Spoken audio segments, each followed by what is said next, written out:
York City, Friday, November 22nd, 1963. Weather clear and mild. Warm enough to bring out lunch hour strollers. Too warm for them to worry about holiday shopping. Stores were having unseasonably slow business. Downtown, the stock market was in the midst of a rally after days of slow trading. On the ABC radio network line, a program of popular music was being fed to affiliated stations. When at 1:36 p.m. New York time, we interrupt this program to bring you a special bulletin from ABC Radio. Here is a special bulletin from Dallas, Texas. 3 shots were fired at President Kennedy's motorcade today in downtown Dallas, Texas. This is ABC Radio.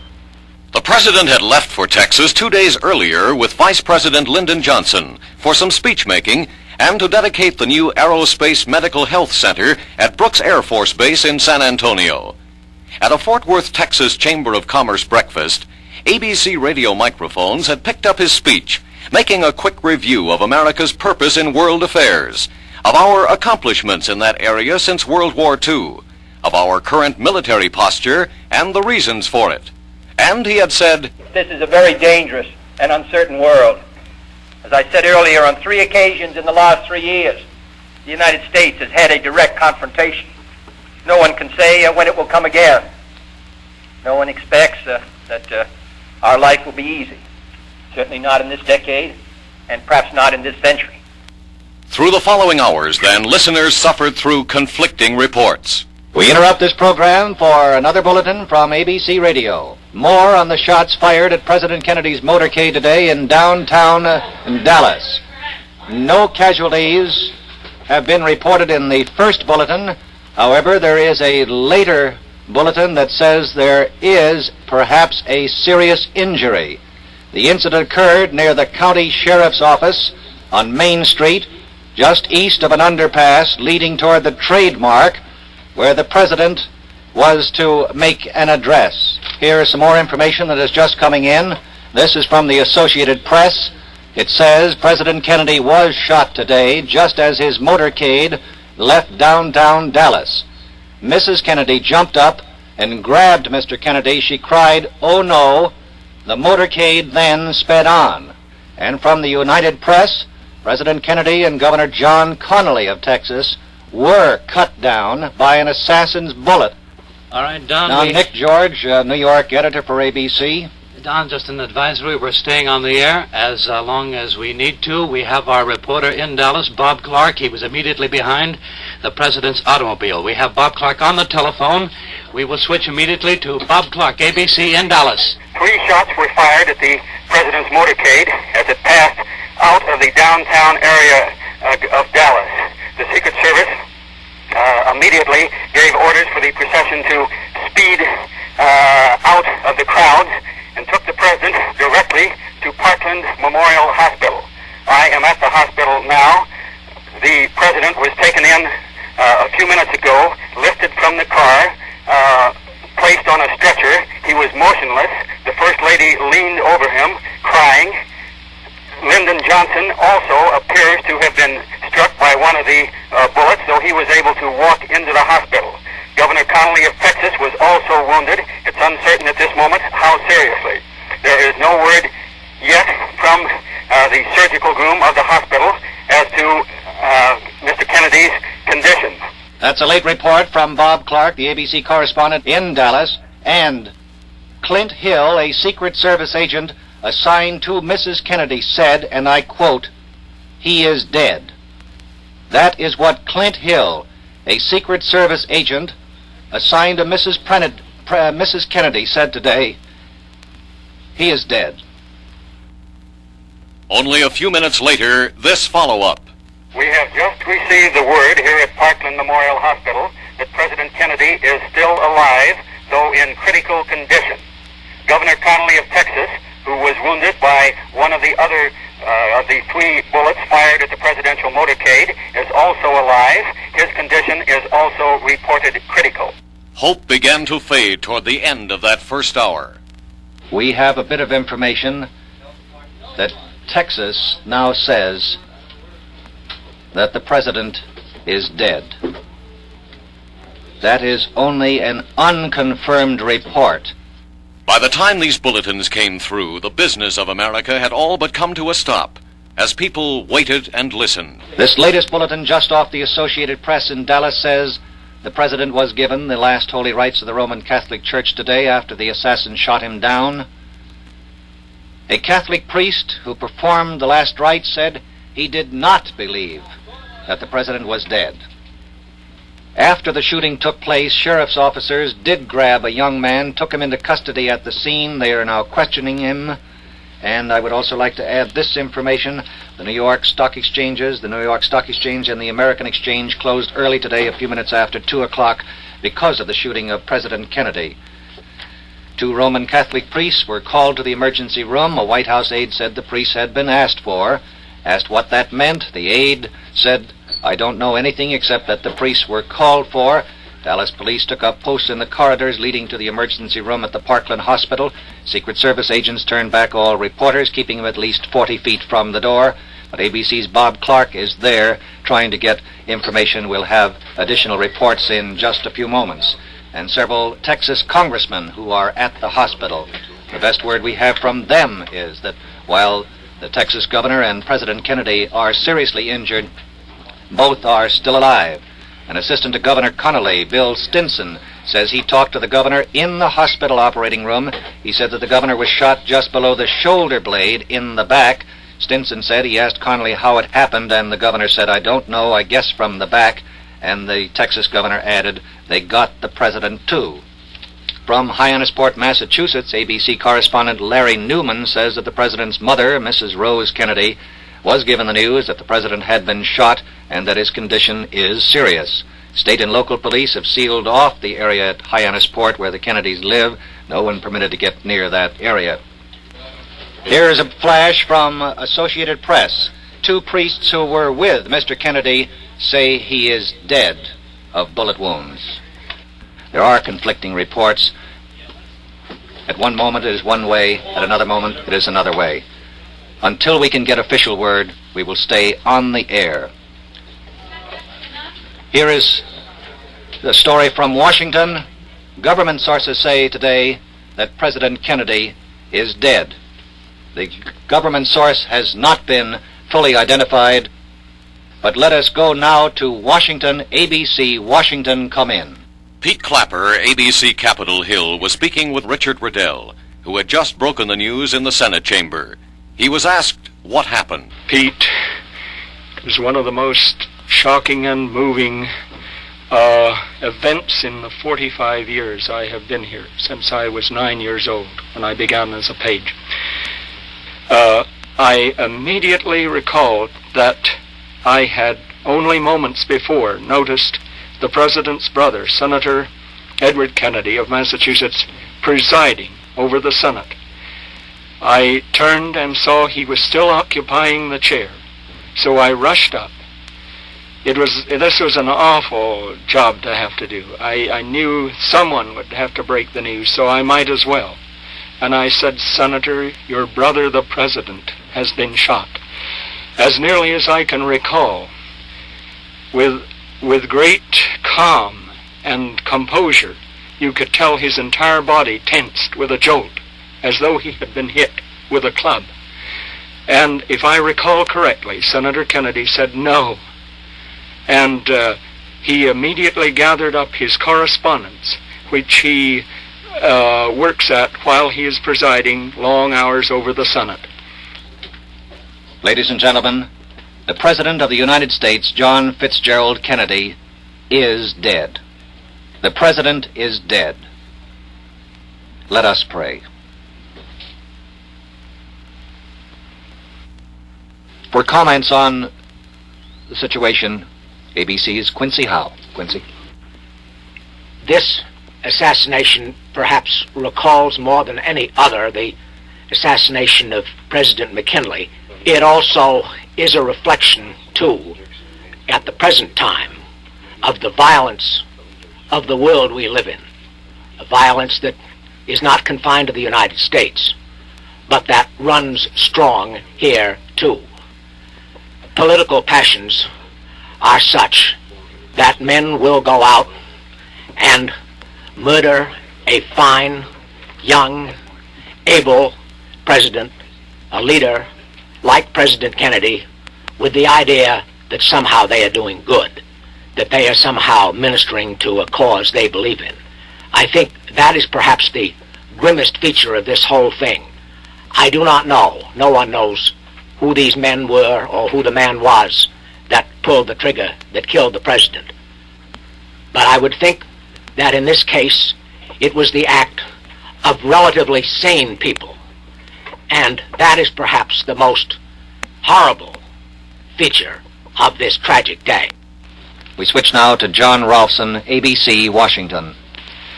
The leader of the Republicans in the Senate, Everett McKinley Dirksen, has just commented on the death of President Kennedy, saying that some things are simply so incredible that they leave one speechless, and had this to say. And suddenly comes this mortal blow that strikes him cold in death. I say it's an incredible thing. And my heart goes out to the family. And I'm a little bewildered by this turn of events, as I know the nation and the whole wide world will be. So first, my sincere sympathy to the entire Kennedy family. And in the language of the chaplain, as we had a prayer, in the hope that transfusion might infuse recovery, that the nation still stands and the nation will live. That was Senate Republican leader Everett McKinley Dirksen on the death of the president. With Senator Dirksen at this moment is the Democratic leader of the Senate, the majority leader, Senator Mike Mansfield of Montana. And here is his statement on the president's death.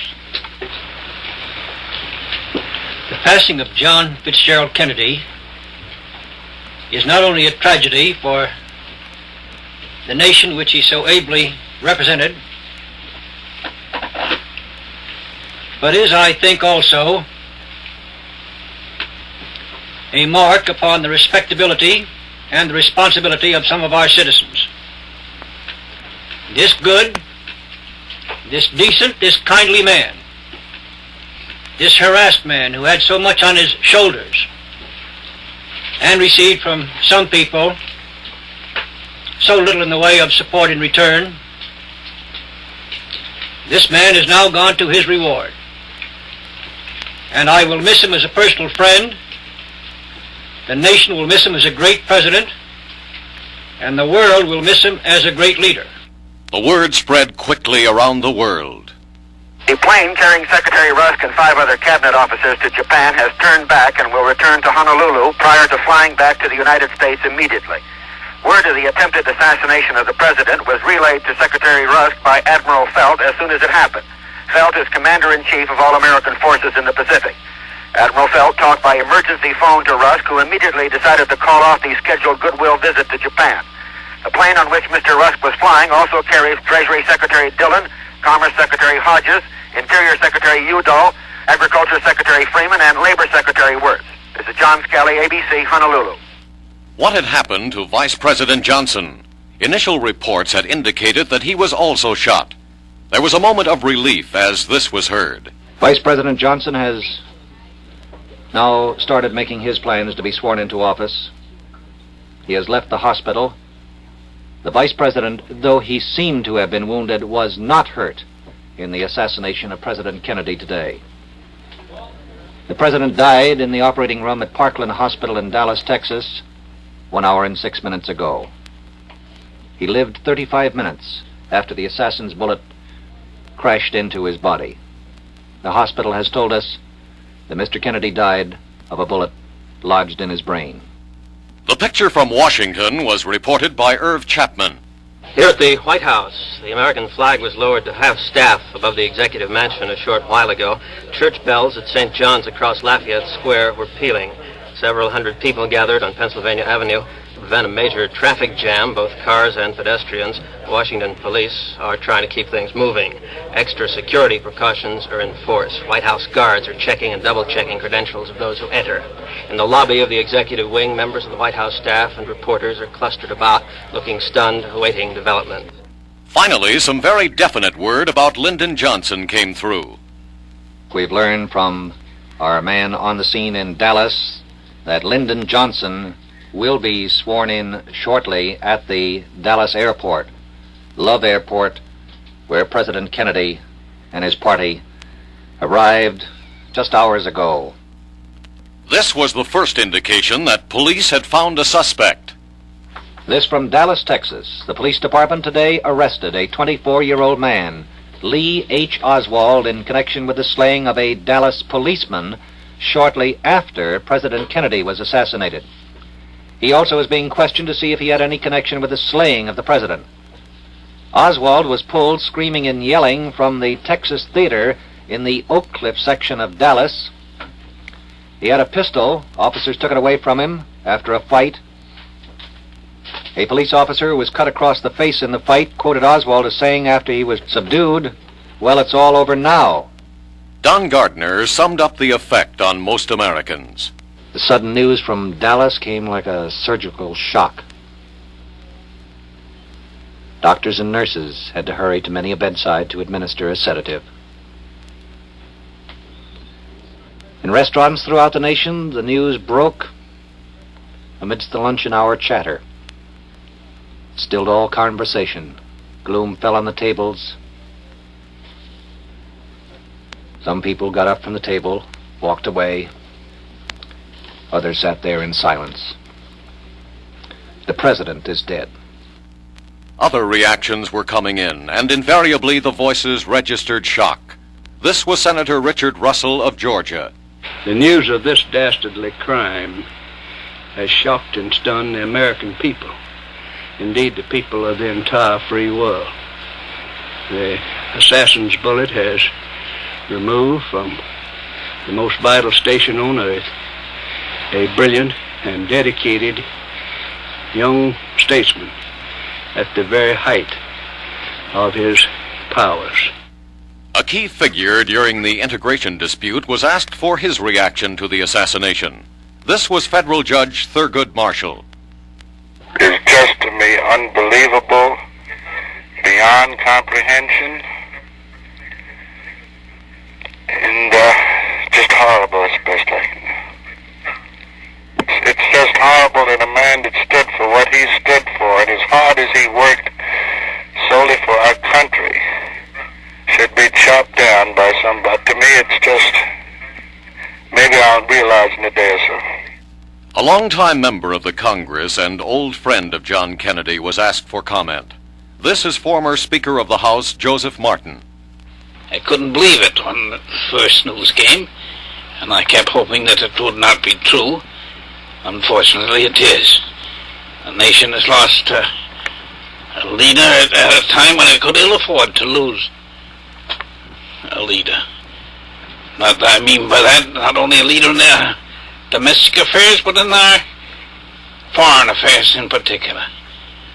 We've lost a man we sorely needed, and there's but one hope for our country, and that is for all of us to join, regardless of party affiliation, in order to carry the country through this crisis.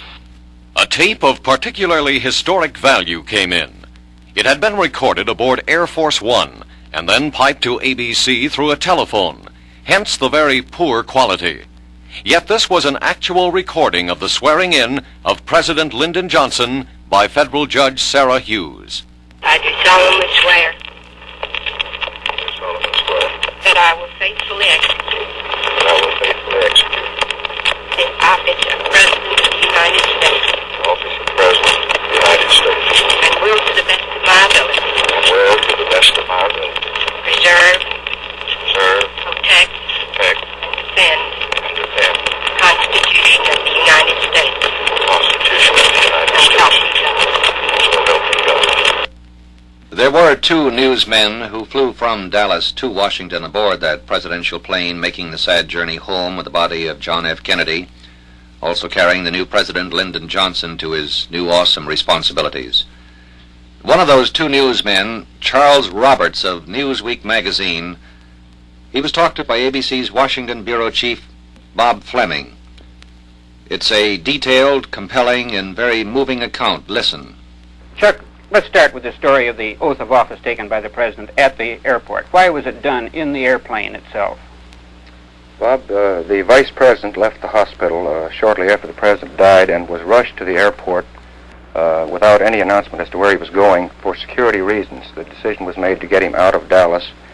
He went aboard the plane and they pulled the drapes, the curtains, and then decided to wait and take back President Kennedy's body on that plane. This was the Air Force One that the President and Mrs. Kennedy had flown to Texas. The plane that President Kennedy had landed there just 3 hours earlier in.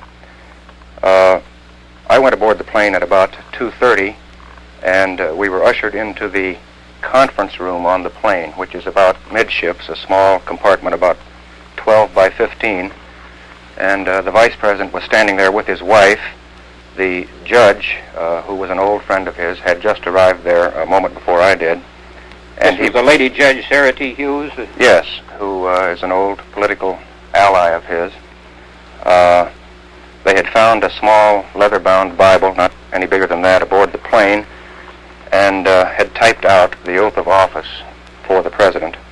He was waiting, however, for Mrs. Kennedy to regain her composure and attend the ceremony.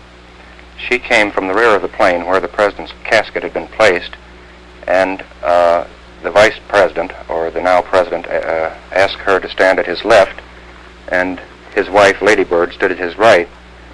The judge, a tiny little woman, then extended the Bible and had the president repeat after her the oath.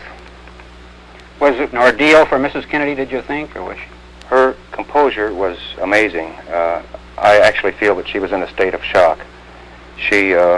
At this time, her legs were still stained or splattered with blood, and there was blood on this woolen suit she was wearing. But when the chief of police, who had brought the president to the airport, asked her to please go back and lie down, she actually mustered a smile and said, "No, I'm fine, thank you."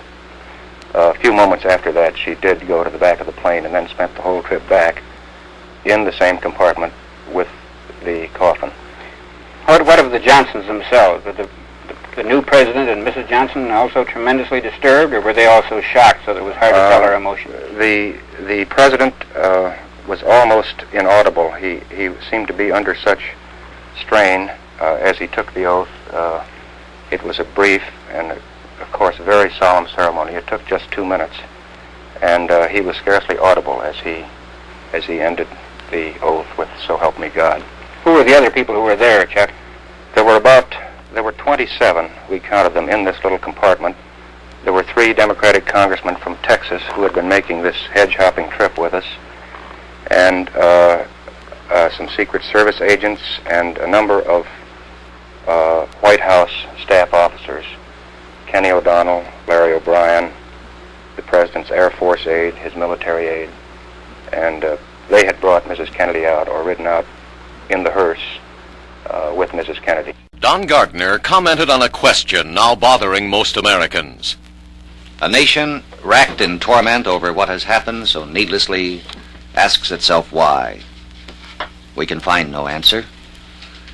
Then some sort of creeping doubt begins to attack our inner consciousness. Were the protective bars perhaps let down this one time? Were the men entrusted with the security of our chief executive caught napping? But such doubts can be put to rest immediately. Our Secret Service does all it can. But some things are just not within the scope of human control. One man who knows this full well is an executive of ABC, James C. Hagerty. He spent 8 years as presidential news secretary for Dwight D. Eisenhower. Here is Mr. Hagerty's estimate of the task confronting our Secret Service. I think that the Secret Service security is as good as humanly is possible. There is one thing that I'm sure all presidents, and I can speak of first-hand knowledge, President Eisenhower, you put a president in an open car. You move him through crowded city streets with overhanging buildings. And it's simply impossible to put a man at each one of those windows. But outside of that, the security is checked and rechecked. There is an advance party that goes to every place that the president is visiting. They check and get the complete cooperation of the local police, the sheriff's office, the state police. The line of route is investigated. The line of route is mapped, even timed on a dry run, and every single precaution is taken. Don asked another question of Mr. Hagerty. Why does the president ride through crowds in an open car? Mr. Hagerty's answer: you try to put a president of the United States when he's traveling through towns where the people can't see him. He has to be completely fatalistic and fearless about his own personal safety, and he believes, any president believes, that when he goes into an area, that if people turn out and are waiting on the street to see him go by, he's going to be in a position where they can see him. And any amount of argument that you might have with any of presidents is not going to be successful. At 4:40 p.m. New York time, this stunned report came in from ABC's Sam Jaffe in Moscow. Well, I'll tell you, we did not believe it, yet I understand that Martin Page, my friend who was with me at the dinner party from the London Express, will report this, has now, just a few minutes ago, word from Gromyko, the Soviet foreign minister who reported this. We were absolutely shocked. We rushed back to my apartment where I have a TASS machine, a TASS wire service machine in English, which reported the following. It has been officially announced that the President of the United States, John F. Kennedy, has died in hospital after an attempt was made on his life by persons, as believed, from among the extreme right-wing elements, period. Stop. That is from TASS, the Soviet news agency, which added the following. TASS, Moscow radio and televisions stopped their transmissions about 23 hours local time, that is Moscow time, to announce the mournful news, and I'm reading from the TASS Dispatch from New York, about the attempt on the life of the President of the United States, John F. Kennedy. The announcement was repeated several times. Then funeral marches were played over the radio and television network. Period. End of item. End of story. Joining in the shocked reaction that was pouring in from around the world was Pope Paul VI, who made a special announcement for broadcast to the United States. There were transmission problems, and it's necessary to listen carefully to understand the words of His Holiness. We pray to God that the sacrifice of John Kennedy may be made to favor the cause he promoted and to help defend the freedom of peoples and peace in the world. He was the first Catholic President of the United States. We recall our pleasure in receiving its visit and in having discerned in him great wisdom and high resolution for the good of humanity. At 5:27 p.m., there was background information available on the murder suspect who had been arrested by Dallas police. Down in Dallas, Texas, authorities are now questioning a 24-year-old man to see if he has any connection with the slaying of President Kennedy. He is Lee Oswald. He is a definite suspect in the fatal shooting of a Dallas policeman and a definite suspect in the assassination of President Kennedy. Oswald was taken when armed with a pistol. He was arrested in a theater. Who is this Lee Oswald? His home, Fort Worth, Texas. He had been in the Marines. When he got out of the Marines, he said he wanted to go to Russia. He said he wanted to stay there, but apparently became disillusioned with life under communist rule after working in a Soviet factory in Minsk, marrying a Russian woman, giving her a child. And in 1962, in the fall of 1962, he applied for a passport to return to the United States and bring his family back with him. The passport was issued. Soviet authorities granted him exit permits. At 5:32 p.m., Robert Lindley came on with a description of Buenos Aires that afternoon. The reaction to the assassination here could hardly be more profound. I saw a woman nearly faint when she read the news on the bulletin board of a newspaper. In the downtown area, policemen are blowing their whistles to try to keep the traffic moving, but in vain. Crowds discussing the president's death make moving on the sidewalk impossible. On learning of the assassination, Buenos Aires' two powerful newspapers, La Prensa and La Nación, blew the sirens they use only for the greatest catastrophes or developments. The last time they blew the sirens was at the death of Pope John the 23rd earlier this year. High government officials are already meeting to discuss what this means for the future of Argentina and of Latin America. Bob Lindley, ABC, Buenos Aires. One of the most eloquent tributes to John Kennedy came from the BBC in London. If the murder of Lincoln was a disaster for America, the murder of John Kennedy is a disaster for the whole free world. Kennedy had been president for a little under 3 years. He had his disappointments. He had his failures. He didn't achieve all that he wanted in improving the life of the American people. But often with his wife at his side, he caught the imagination of the world, the first of a new generation of leaders. And John Kennedy took his place in history during 1 week just over a year ago, the week of Cuba, when the world came to its first nuclear confrontation. For Kennedy, it brought the most searching moments of decision ever laid on one human being. What happened in that week has been told many times. Kennedy showed not only nerve, but judgment. He first forced Khrushchev to back down, but he did not humiliate him. He used the lesson of Cuba not to intensify the Cold War, but to open new prospects of easing world tension. Don Gardner related an additional comment from Britain.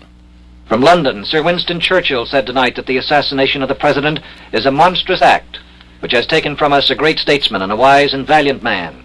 Those who come after Mr. Kennedy, said Sir Winston, must strive the more to achieve the ideals of world peace and human happiness and dignity to which President Kennedy was dedicated.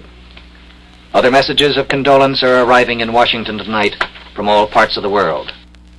Darkness had fallen on the eastern states when the presidential plane appeared again over Washington. Dick Bate was at Andrews Air Force Base for the arrival. The presidential jet has now landed. A truck arrangement has pulled up to the side of it. The back door of the jet is open, and it would appear that they are now pulling out the casket. It is a bronze casket. It is off the plane now, accompanied by Secret Service men. It is on a truck, the body of which rises up in the air on a hydraulic lift. This truck has been lifted up to the side of the plane, the back door of the plane. The bronze casket has been pulled off the plane and is now on the bed of the truck. And the body of President Kennedy is back in Washington. A Navy ambulance is pulling up. The bronze casket carrying President Kennedy's body will be taken from here to Bethesda Naval Hospital. Secret Service escort now lifting the bronze casket off the truck, bringing it down onto the field of Andrews Air Force Base. A Navy honor guard alongside. The casket is now being put into a gray Navy ambulance. Mrs. Kennedy is now coming down following the casket.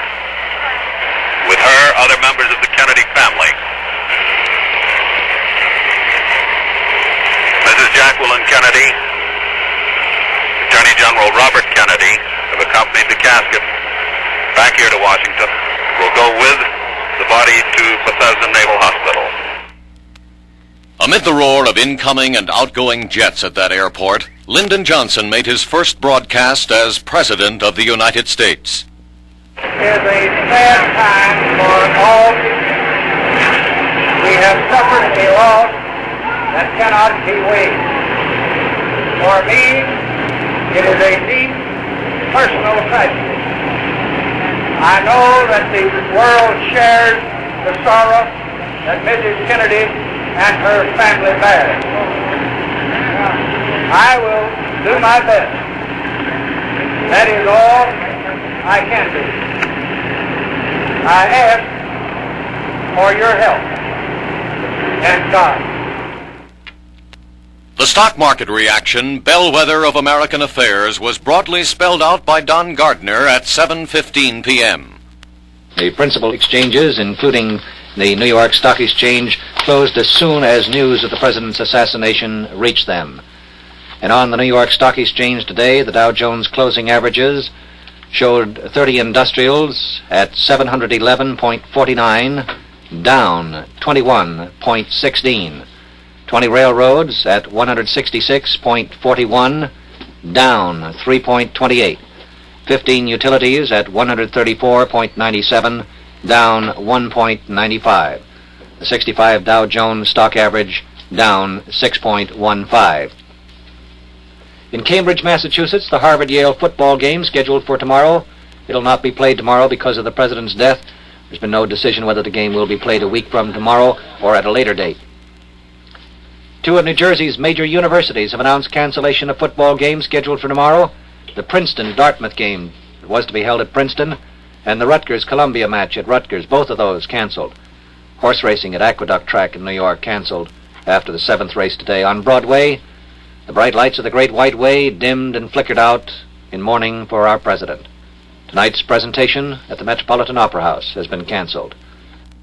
At this point, ABC's Director of Radio News, Tom O'Brien, came on the line from WFAA Dallas with an interview. The young man with him was Aubrey Reich, an attendant at Parkland Memorial Hospital. Would you, without any prompting from me, tell me the incidents that occurred this afternoon over at the hospital after the President of the United States died? Well, we would start out where we was at the hospital with another patient when someone come in following for some letters, carriages to haul someone. Immediately following that, the Vice President of the United States come walking in, very pale-like. And I guess 30 seconds elapsed before the carriages arrived back to the position we was at the hospital. And first come the governor of Texas, and then immediately following him was, on the litter, was the president. His wife was following behind him. She was completely covered in blood. From the waist down, it looked like her legs and her hands and everything was very bloody. And following that, the Secret Service run everyone outside. They had a standby at our ambulance, on the ambulance dock, in case one of them had to be transferred to another hospital. We stood by for approximately 50 minutes to an hour, and they come out and notified us that we would have to help load the president into the ambulance. At that time, that's when we first was confirmed that the president was dead. One of our hearses from the funeral home arrived with a casket. We took it in and prepared to load the president into the casket. First of all, his wife, Mrs. Kennedy, came into the room and took a ring off her finger and slipped it onto the president's finger, kissed his hand, and she left, and then immediately afterwards we loaded the president into the casket. Now on circuit, here is John Casserly in Rome. It's already Saturday here, the early hours, but still a crowd outside the United States Embassy. Men and women crying. They wanted to sign a paper, to do something, to shake the hand of the ambassador, to say, "We're sorry." Italian television simply shut down. In its words, "We have nothing to say but to mourn." I tried to interview Cardinal Ritter of St. Louis here for the Ecumenical Council. He broke down in tears. Pope Paul VI went to the unprecedented length of inviting ABC into his papal apartment. He said, "I pray for President Kennedy, America, and the American people." Extra, extra, the news vendors running through the streets of Rome. In the all-night restaurants, the coffee shops, the nightclubs. Dawn has come early here, already Saturday, though it's still darkness. The dawn of something momentous. Everything is closing. In several hours, the 2,000 Catholic bishops from around the world will reunite in St. Peter's Basilica to pray for the first Catholic president of the United States. At 10 p.m., there was this announcement by Les Griffith in New York. Police say witnesses have identified Oswald as the murderer of the policeman, but say it has not been established that he murdered the president. However, police say it has been established that Oswald was in the building from which the president was shot when the shooting occurred. They say he has denied taking any part in the assassination of the president. Edward P. Morgan in Washington reported on the president's funeral arrangements.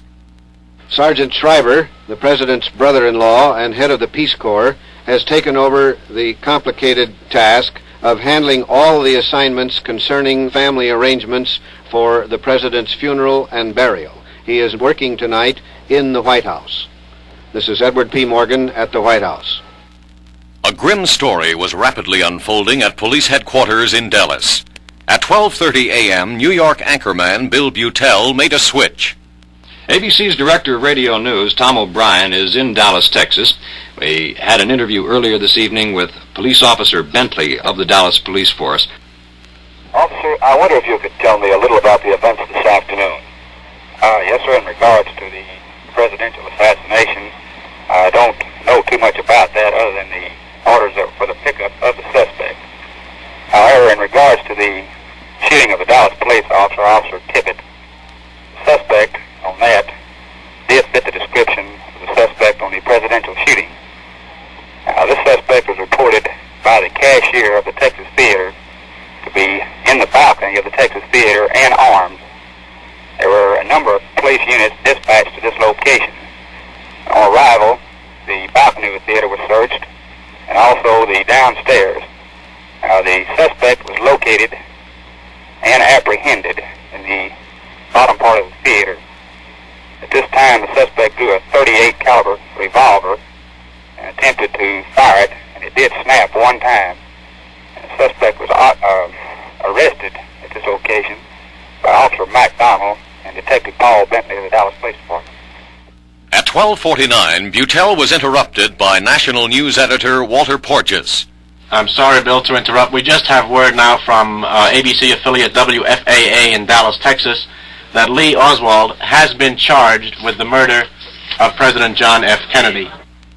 At 1:19, Roger Sharp reported in from Dallas with a more detailed account. 4 homicide detectives, led by homicide police captain Will Fritz, talked to the suspect for some 10 hours. He, at this point, has been formally charged with the assassination of the president, as well as the murder of Patrolman J.D. Tippett. Oswald, at no point during these 10 hours of interrogation, has apparently admitted anything. He admits to being in the building at approximately the time of the presidential assassination, and he was captured at a theater in a section of Dallas some 4 miles from the assassination scene. It was at this point that Patrolman Tippett was found shot to death in his police car. Paraffin tests show that the suspect has fired a gun. This would not necessarily mean the rifle involved in the presidential assassination. Oswald, when asked as he came out of that door and was taken downstairs from this 3rd floor to the basement to the booking desk, "Did you kill the president?" He said, "I did not." And a tape made in the uproar at Dallas Police Headquarters by ABC's Paul Good had the actual voice of Lee Oswald. He can be heard answering Paul Good's question. At 1:48 a.m., after a day that had seemed part of an endless nightmare, Mal Good was heard summing up reaction from the United Nations. In place of the representatives of sovereign nations, he might have been talking about the reaction of people everywhere. The tragic news of President Kennedy's assassination wiped out all blocks, all divisions, all lines of national and international demarcation. The United Nations was really united today, but in sorrow at the loss of the leader of the world's most powerful nation in any bloc. Saturday, November 23rd. President John F. Kennedy came back to the White House early this morning for the last time. The body of the young 46-year-old president, encased in a bronze coffin, was borne through the streets of Washington from the Bethesda Naval Hospital to the White House. There were new reports from overseas. At the moment, I would like to call in ABC's Bill Sheehan in London to find out his report. Bill, what time is it over in London now? Well, Don, it's about 16 and a half minutes after 11 in the morning, London time. There can be no doubt that London shares the shock and grief felt in the United States.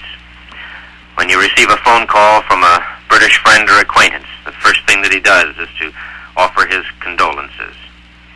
With unprecedented outpourings of affection and respect, the British are demonstrating that the tragedy has struck at the heart here, too. The tenor bell at Westminster Abbey is tolling. The last time the tenor bell was sounded was when King George VI died.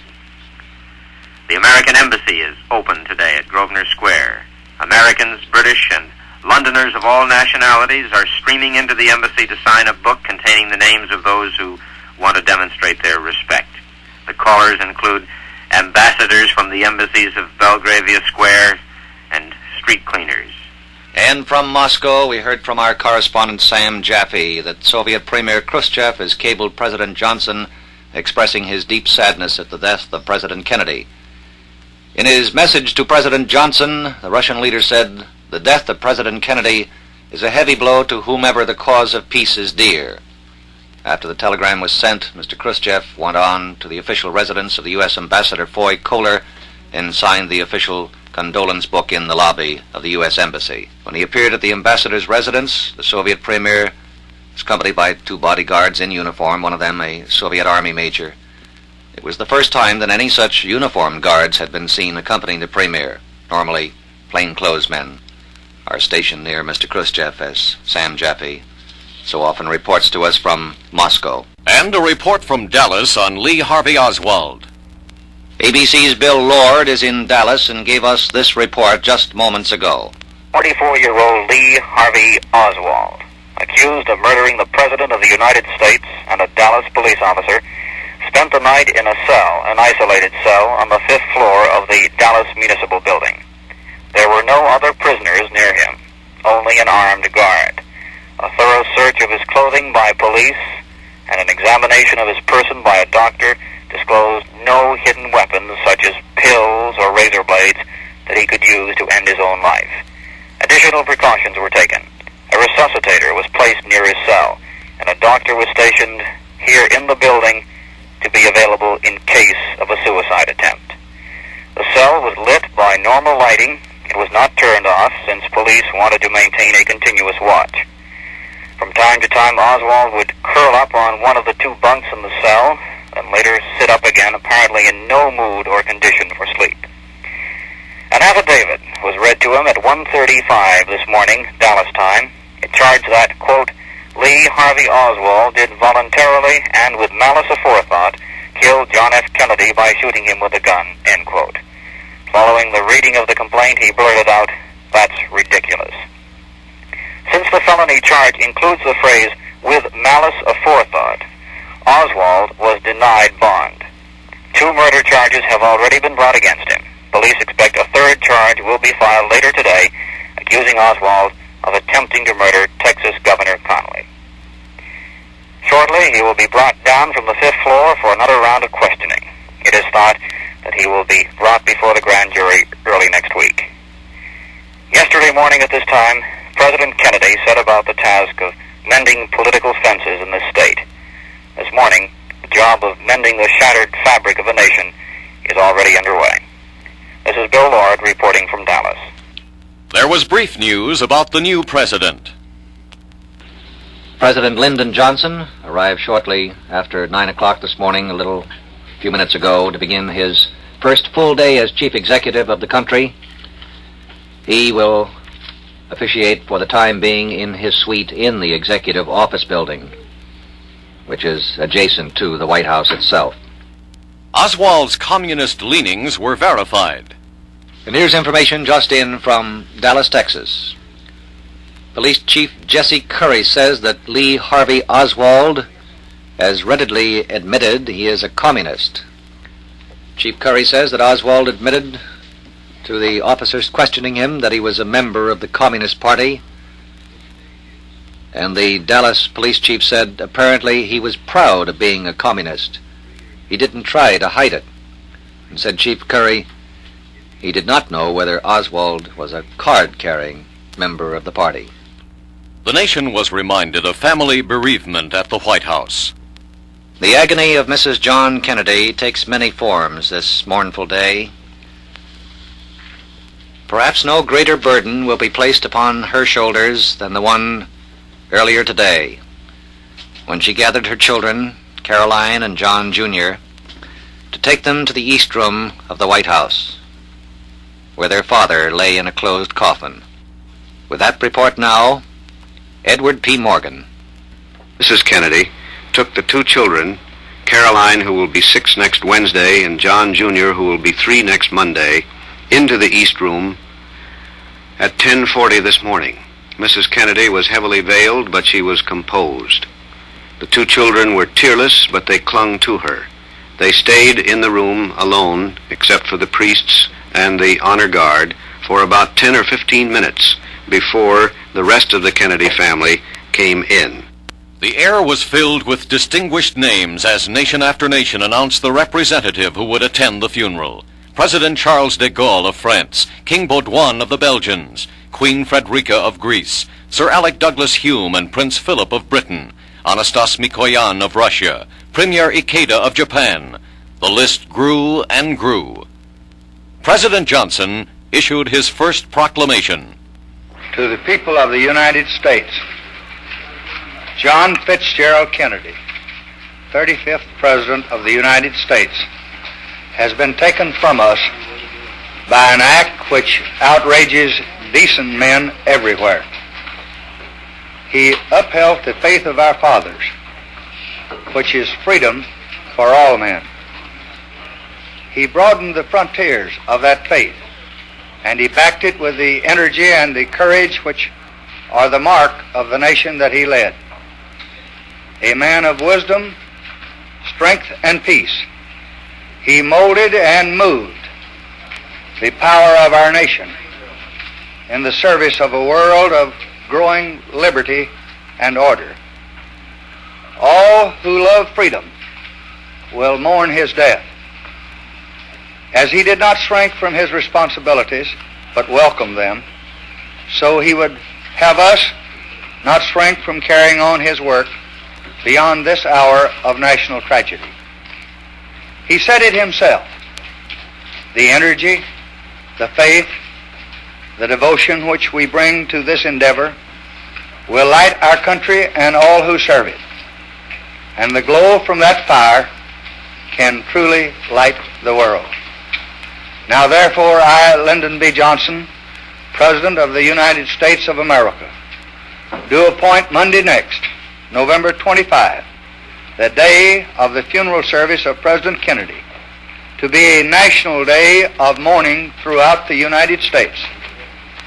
I earnestly recommend the people to assemble on that day in their respective places of divine worship, there to bow down in submission to the will of Almighty God, and to pay their homage of love and reverence to the memory of a great and good man. I invite the people of the world who share our grief to join us in this day of mourning and rededication, in witness whereof I have hereunto set my hand and caused the seal of the United States of America to be affixed. Done at the city of Washington, this the 23rd day of November, in the year of our Lord 1963, and of the independence of the United States of America, the 188th. At 4:27 p.m., Charles Woods switched to Dallas. Now in Dallas, here's the voice of Police Captain Fritz of the Homicide Squad as he speaks to ABC's Paul Good. There's only one thing that I can tell you without going into the evidence. Before first talking to the district attorney, I can tell you that this case is cinched, that this man killed the president, and there's no question in my mind about it. What is the basis for that No, sir, I don't want to go into the basis. I don't want to get into the evidence. I just want to tell you that we are convinced, beyond any doubt, that he did the killing. Some official Soviet reactions were heard. The Soviet news agency TASS tonight accused American police of trying to implicate the Communist Party in the assassination of President Kennedy, and said the case against Lee H. Oswald is suspicious. TASS made the comment in a dispatch in Russian. A similar charge was made by the Home Service of Moscow Radio. The more details are reported, said TASS, the darker and more suspicious the whole case is. Joel Krager had another reaction from Pravda. And just a short time ago here at ABC, we talked to Sam Jaffe in Moscow. We asked Sam to relate the general situation in Moscow right now. Well, it's been 24 hours here since the Soviet people were fully informed of the president's death, and they are still stunned stunned and they are shocked. All day long, my wife tells me the telephone was ringing in my apartment from Soviet friends of mine. One woman that we know got on the phone and offered her sympathy to my wife, and then broke down and cried and had to hang up the phone, saying that she would call tomorrow. There is genuine, without question, it's genuine, this is genuine sincerity on the part of the Russians that I've talked to. However, there seems to be some problem, I think, with the, I'd say at least 8 Russians that I talked to who think that possibly America's policy toward the Soviet Union might change with the new president. The ones that I've talked to today firmly believe this. This is Les Griffith. Pravda charged today that American right-wingers are trying to use the assassination of President Kennedy to stir up anti-Soviet and anti-Cuban hysteria. The organ of the Communist Party said Dallas police, for provocative purposes, are trying to pin it on U.S. communists. The newspaper was echoing charges first made last night by Radio Moscow. It continued to paint Mr. Kennedy as the victim of opponents of efforts to improve East-West relations. Definite quarters, Pravda said, and this is a quote from Pravda, definite quarters are now striving to cover up the traces of the bloody crime and use the tragic death of the president for stirring up anti-Soviet and anti-Cuban hysteria. Pravda goes on to say, the murder of the U.S. president is a monstrous crime. There was a bulletin from the White House. White House News Secretary Pierre Salinger announced just a short time ago that the Kennedy family had decided that the assassinated President John F. Kennedy will be buried at Arlington National Cemetery. The interment will occur on Monday after formal high requiem mass. In Chicago, the store where Lee Oswald bought the murder rifle was found. ABC News in Chicago has a late report on the rifle that is believed to have fired the shot that proved fatal to President Kennedy. Frank Reynolds, ABC, Chicago. The weapon used to kill President Kennedy was obtained from the Klein Sporting Goods Company, a large retail and mail order firm located at 227 West Washington Street here in Chicago. According to Dallas police, the gun was purchased on March 20th by a person using the name of A. Heidel. Dallas police say the handwriting on the envelope used to order the gun matches the handwriting of Lee Harvey Oswald, the man in custody in Dallas charged with the murder of the president. Marlon Johnson, the FBI agent in charge of the Chicago Bureau, also confirms this. FBI technicians have determined that even though the names are different, the handwriting is the same. It is also confirmed by the FBI in Chicago and in Dallas that the gun mailed from Chicago was sent to a post office box in Dallas, rented under the assumed name by Lee Harvey Oswald. The rifle was purchased on March 20th. It should be noted that the mail order company has not done anything illegal, and of course they can never have any knowledge of what use the buyer intends to make of the gun.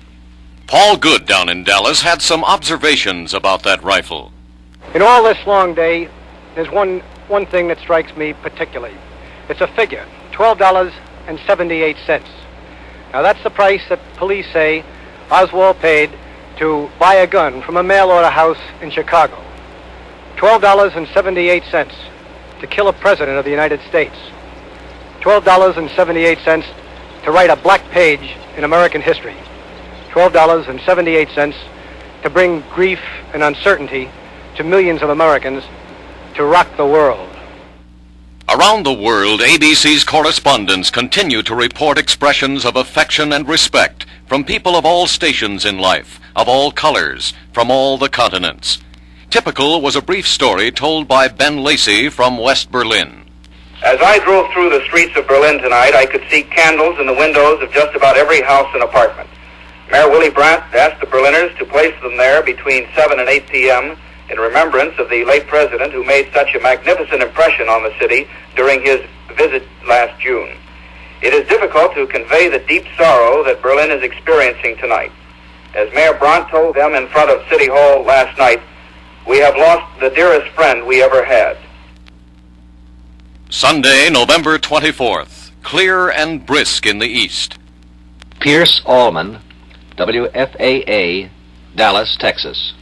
Dallas police this morning collect mounting physical evidence against young Lee Harvey Oswald in their investigation of the assassination of President Kennedy. Police Chief Jesse Curry and Homicide Captain Will Fritz sent a letter ordering a 6.5mm rifle with a telescopic sight from a Chicago mail-order house last March 20th is in Oswald's handwriting. And photographs found in the home of Oswald's Russian-born wife at Irving link him with the rifle believed used in Friday's killing. Oswald, charged with murder in the slayings of the President and Patrolman J.D. Tippett, also faced more court troubles yesterday when an assault to murder charge was filed in connection with the wounding of Governor John Conley. Earlier yesterday, a fingerprint expert obtained still more evidence when a print matching Oswald's was discovered. Chief Curry also announced last night that a paraffin test showed Oswald had fired a gun recently, and his wife told police the suspect had a rifle in his garage Thursday night, but it was missing Friday. Dallas police also expressed some concern for the person of Lee Oswald. Additional news has come in to us now, and I would like to call in on the circuit Pierce Allman at WFAA in Dallas. About 4 blocks from our studios, a mob is beginning to gather just outside the county jail awaiting the transfer of Lee Harvey Oswald. At City Hall, police are beginning to worry, and talk is now that he may be transferred the few blocks in an armored car. Just across the street was the spot where President Kennedy was killed, and people are still bringing wreaths. But now there are a lot of grim faces, and police are worried, and they definitely don't want anything else to happen. We'll be back in touch. What kind of a man is Lee Oswald, the man that is believed to have killed President Kennedy? ABC newsman Jim Davidson in Dallas, Texas, sought out and found Mr. and Mrs. A.C. Johnson. They're the owners of the house where Oswald lived. He had a room there. Here's Davidson talking with Mr. and Mrs. Johnson. Mrs. Johnson, what are your impressions of Mr. Oswald? Well, he was quite respectful. He was a working man, but he was very clean with himself, with his room, and very respectful to each and every one in the home. How long had Mr. Oswald lived here? Since October the 14th of 63.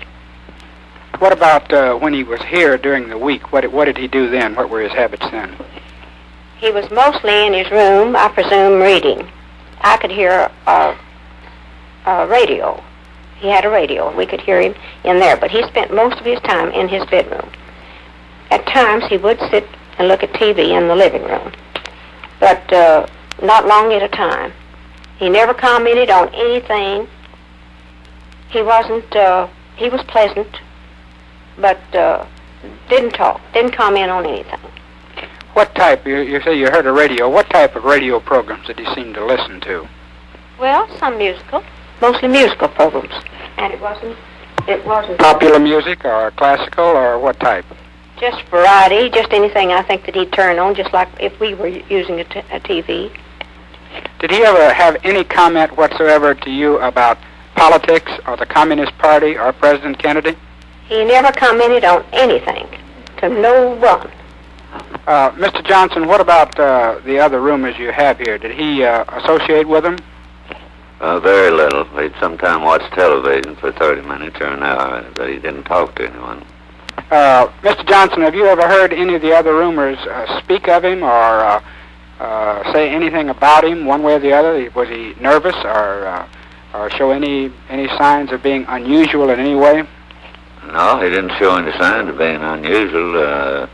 And the only thing they ever said about him was that he was quiet and didn't say anything to anyone. Take care of his own business. He certainly did not try to take care of anyone else's. He just took care of his own individual business, and he was quite a nice tenant. You couldn't ask for a nicer one. The first public ceremonies doing final honor to the slain president were to take place. But first, the nation's attention would be wrenched sharply back to Texas. At 12:21 p.m. New York time... This is a special news bulletin from ABC Radio News. We've just received a report from Dallas, Texas, that Leroy Oswald, the suspect and the man charged in the murder of President Kennedy, has been shot in the chest. It is not known whether Oswald is alive or dead.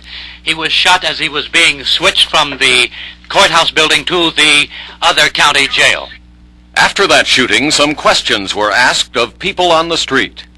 We are taking you to the county jail, standing outside Roger Sharp. Here outside of the courthouse, where a crowd of several hundred had gathered, awaiting the arrival of Lee Harvey Oswald.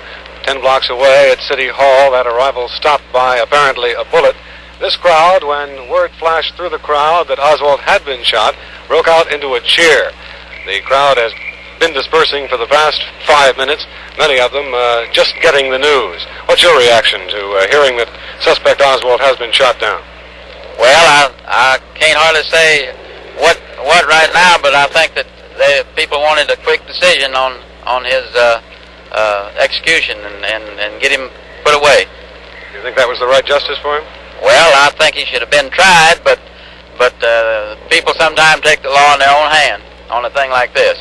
Young man, how do you feel about it? Well, I don't think anything can be too bad for him, and maybe trial wouldn't have done anything different. He would have been shot anyway. What about you, young man? Well, maybe the Lord wanted it this way, and maybe he didn't. Maybe this is the best thing for him, I guess. Maybe it's not. It's my opinion. Ma'am, how do you feel about the shooting of Oswald? Well, I just feel like this is too good for him. I think he should have had a trial. And I think he should have suffered more than what he has suffered now. And longer. Were you drawn out here today by the prospect of getting a good look at him? Was that why you were here? No, we just came down to see where the president was shot.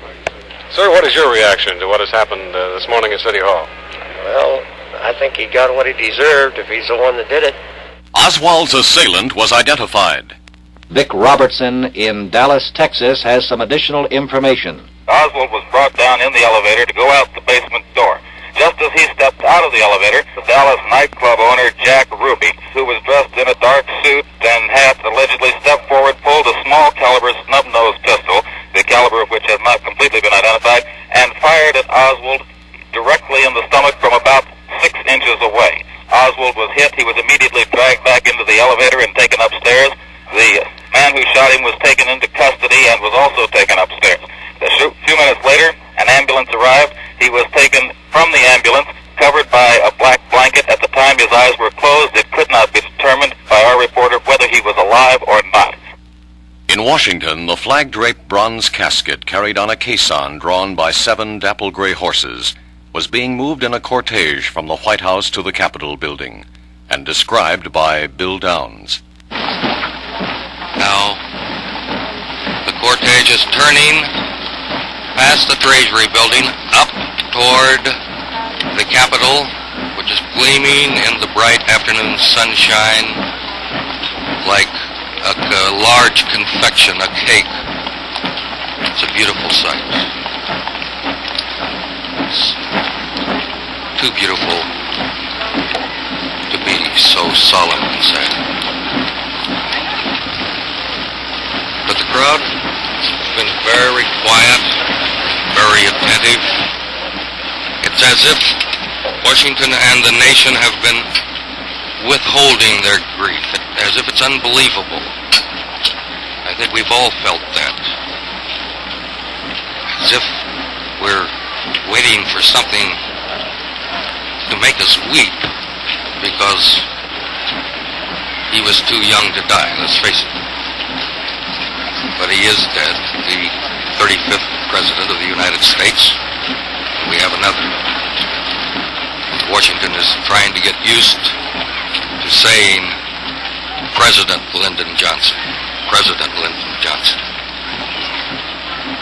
Bill Downs, I have a late report from the Parkland Memorial Hospital. Lee Oswald, in the operating room at the Parkland Memorial Hospital, is reported to be in very critical condition. The story continued to develop.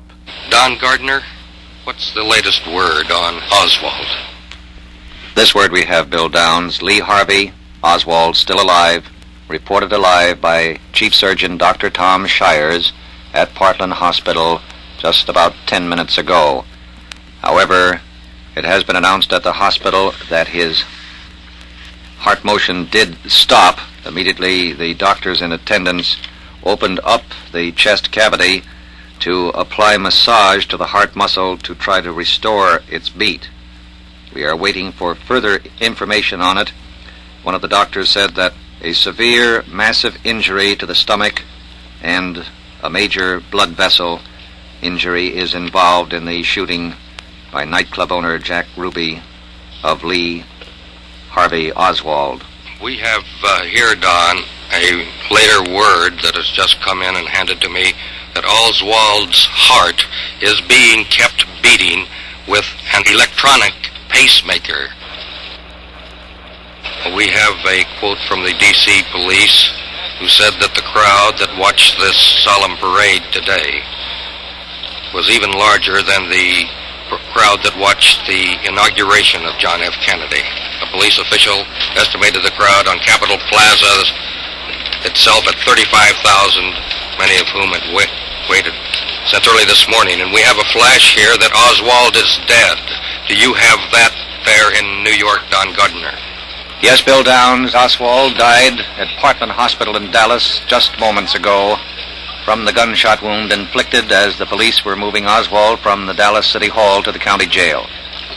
To some people, Oswald's death closed the case, but not to all. A new item, just in. The FBI will continue to investigate the assassination of President Kennedy, despite the death of its chief suspect, Lee Harvey Oswald, a Justice Department spokesman said today. He said further, there is very strong evidence that Oswald was the president's assassin, but we do not consider the case closed just because Oswald himself has fallen victim to an assassin. The casket was carried into the great rotunda of the Capitol and placed on the same wooden catafalque that had borne the body of Abraham Lincoln. An honor guard was posted. There were brief ceremonies and eulogies by Chief Justice Earl Warren, Senate Majority Leader Mike Mansfield, and Speaker of the House John McCormick. Then the public filed through the rotunda and past the casket, by the thousands, slowly, solemnly, quietly, all through the following night. While in Dallas at Parkland Memorial Hospital, Mrs. John Connolly, wife of the wounded governor of Texas, made a statement. John had a very, very close call. We thank God he was spared. I have one other thing to say, if I can. We had been with the President and Mrs. Kennedy through the tour. It had been such a wonderful tour. And when we arrived in Dallas and the long motorcade, the people couldn't have been friendlier. The crowds couldn't have been more wonderful, more generous in their reaction to the President. And I just had such a good feeling about the way they had received him in this city. I had just turned around and said to him, "You can't say Dallas doesn't love you, Mr. President." Over and over again the question was heard, why? Why? Why? Monday, November 25th. The scene in Washington this morning, one of clear, crisp skies, a brilliant sun shining down, a dawn that rose on a cold, bitter night, with thousands and thousands of people streaming through the Capitol Rotunda to pay their last respects to President Kennedy. A line that stretched for at least 9 miles. People of Washington, people of the entire 50 states, people of the world, the small people and the big people. They stood in silence, a crowd estimated to be beyond 50,000 going through block after block after block. A total number of probably 250,000 people filed past the bier of President Kennedy in deep reverence last night. This was the day of President Kennedy's funeral. Let us switch now to Norman Kraft, ABC, at Capitol Hill. Mrs. Jacqueline Kennedy, the former First Lady, has just come into the rotunda, and on her left, the Attorney General, Robert Kennedy, and on her right, Senator Ted Kennedy. 3 members of the family, they are now kneeling at the bier.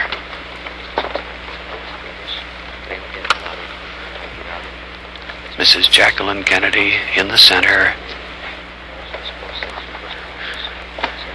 and the 2 Kennedy brothers who serve the United States, Ted Kennedy, Senator, United States Senator from Massachusetts, on her left, and on her right, the Attorney General, Robert Kennedy.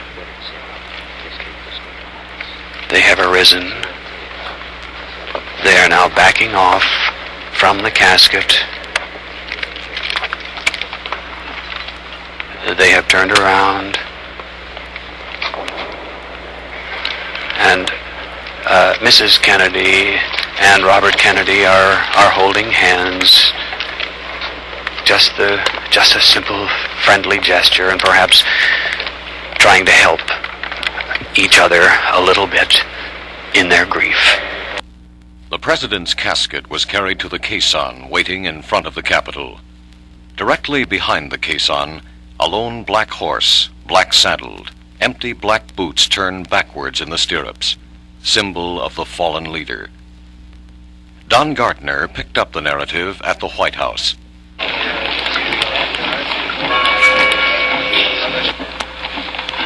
The mournful tolling of a church bell signifying the return of the president in the casket draped with the American flag back to the White House. Already, the lead units of the military procession are making their way toward St. Matthew's Cathedral, where the funeral service will be held. Here is Herb Chapman, ABC, the White House. And now the caisson stands before us, flag draped, led by 6 horses. It will make its way to the edge of this driveway.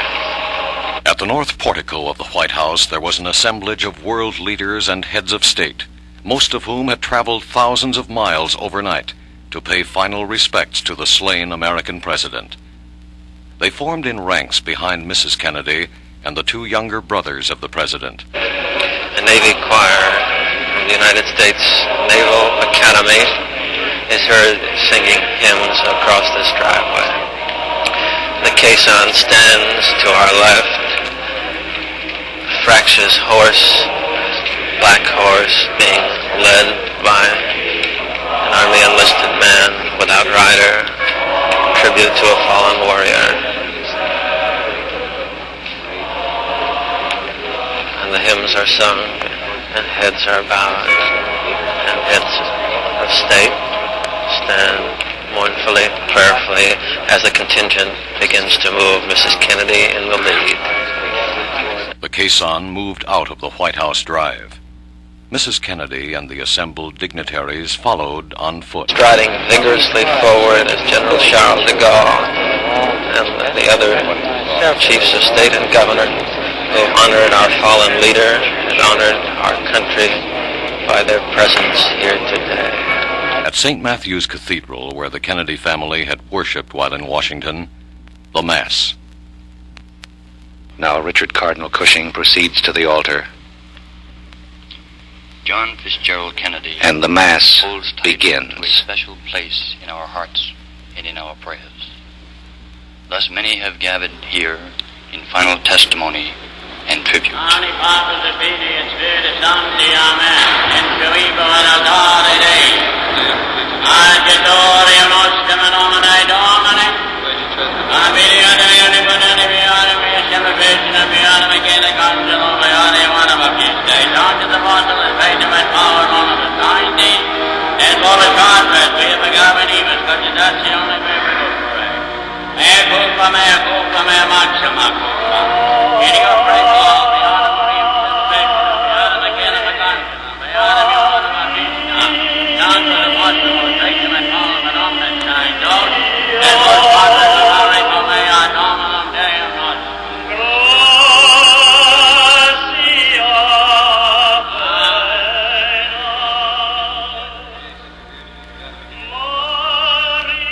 Final destination, Arlington National Cemetery.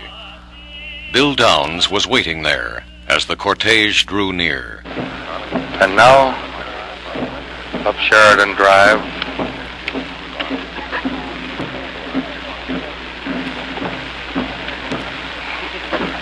two limousines, and the caisson is now coming into view on Sheridan Drive. The leader on that dapple gray horse, the 6 other gray horses, the guard around the caisson, We can see the brilliant white and red stripes of the flag.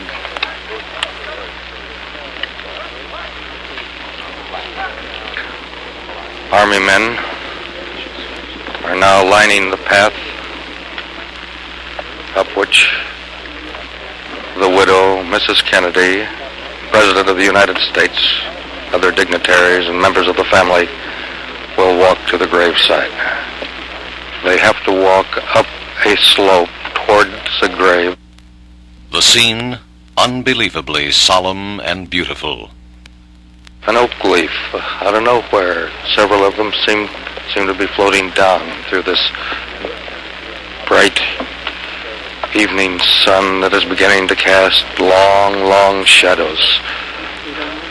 The shadows already are reaching just to the far edge of the grave that will receive the assassinated President of the United States.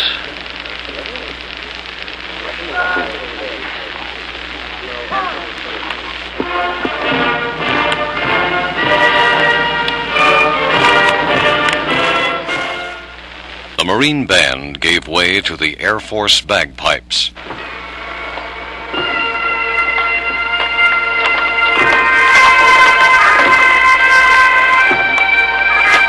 This is the Air Force bagpipe band, Missed on the Mountains.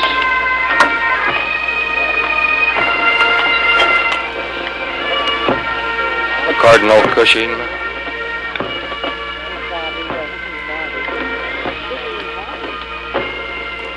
walking up the path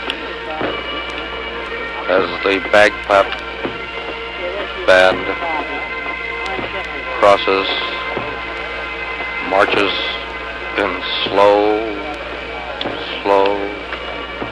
parade cadence down the slope as the casket containing the body of John Fitzgerald Kennedy is carried just as slowly and reluctantly up this slope.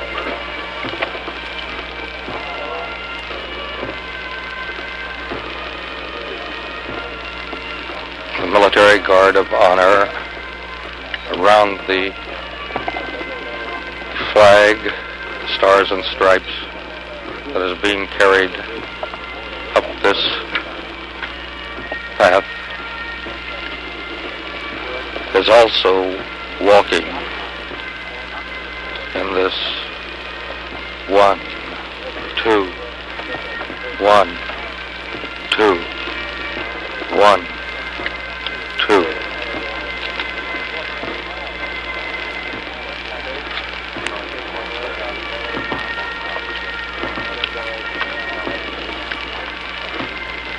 With Cardinal Cushing are 4 attendants from St. Matthew's Church. They are now approaching the grave. The pallbearers, a Marine sergeant, an Army sergeant, an Air Force sergeant, a Coast Guard sergeant, a Navy rating, a Marine, and an Army man now have the casket at the foot of the grave. Here overhead are the 30 Air Force, 20 Navy fighter planes,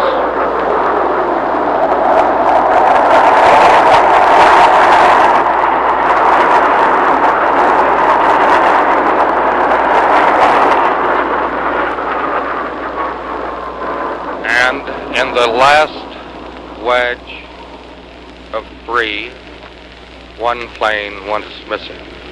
The casket now has been placed atop the grave. Mrs. Kennedy, her face draped with a veil that reaches to her waist. Robert Kennedy, other members of the family, are now sitting down alongside the grave.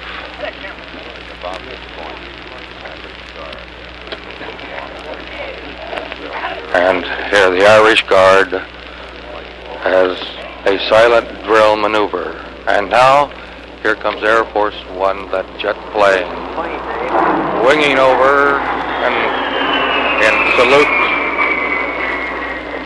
the President's personal plane, the one that took him to Dallas and returned him dead. Now, the Diplomatic Corps, the Chiefs of State, President de Gaulle, Chancellor Earhart, Prime Minister Hume, they are gathering around, leaving a respectful circle around the family as the Irish Guards are ordered off and away. Cry, come unto thee. The Lord be with you and with thy spirit. Let us pray.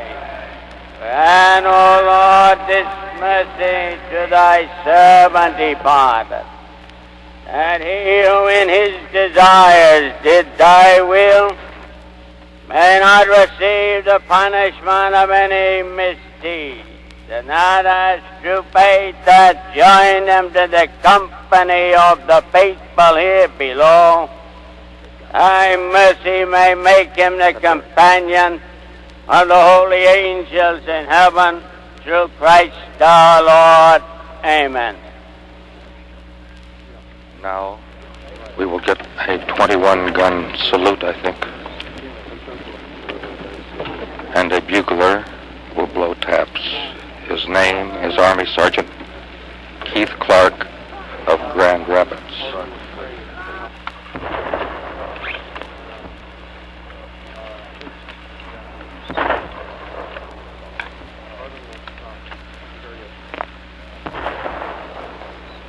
Dignitaries are still arriving, even as these artillery guns boom out a final salute that is echoing over the Potomac Valley. Seems to be absorbed. The memorial for Abraham Lincoln to bounce against that shaft of marble that honors George Washington, to echo in that dome under which the statue of Thomas Jefferson stands. This echo, these shots, also are being heard around the world. Cardinal Cushing continued with the graveside prayers. And then... Mrs. Kennedy, the President's brothers, Robert, the Attorney General, Senator Ted Kennedy, are now walked to the head of the grave.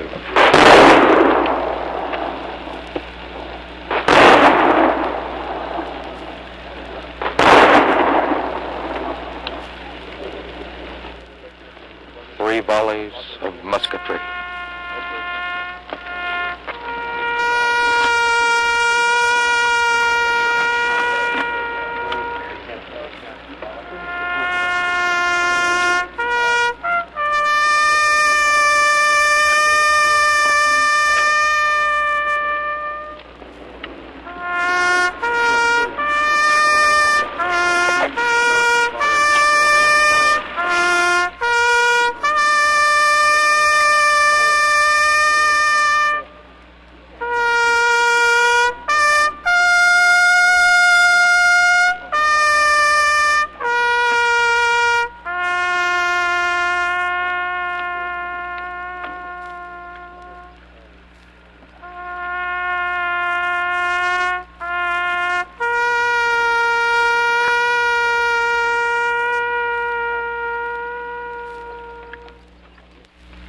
The casket sank into the grave.